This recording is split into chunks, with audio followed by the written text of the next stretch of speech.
মুসলিম দেখলেই তো আপনাদের একদম গা জ্বলে যায়। আর ওই মুসলিমরাই সেদিনকে হিন্দুদের বাঁচিয়েছিল, ওই মুসলিমরাই হিন্দুদের বাঁচিয়েছিল। আপনারা কেউ জাননি, কিন্তু ওই জয় শ্রীরাম বলে যারা যারা চিৎকার করেন তারা কেউ জাননি, কিন্তু ওই মুসলিমরা যারা আল্লাহ আকবর বলে তারাই যে বাঁচিয়েছিল।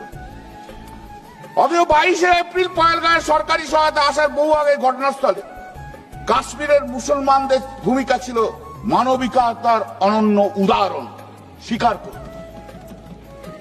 সেদিনকে যারা রেস্কিউ করেছিল, সেদিনকে যারা শেল্টার দিয়েছিল, সেদিনকে তারাই ছিল মুসলিম। মুসলিম দেখলেই তো আপনাদের একদম গা জ্বলে যায়। আর ওই মুসলিমরাই সেদিনকে হিন্দুদের বাঁচিয়েছিল, ওই মুসলিমরাই হিন্দুদের বাঁচিয়েছিল। আপনারা কেউ জাননি, কিন্তু ওই জয় শ্রীরাম বলে যারা যারা চিৎকার করেন তারা কেউ জাননি, কিন্তু ওই মুসলিমরা যারা আল্লাহ আকবর বলে তারাই যে বাঁচিয়েছিল।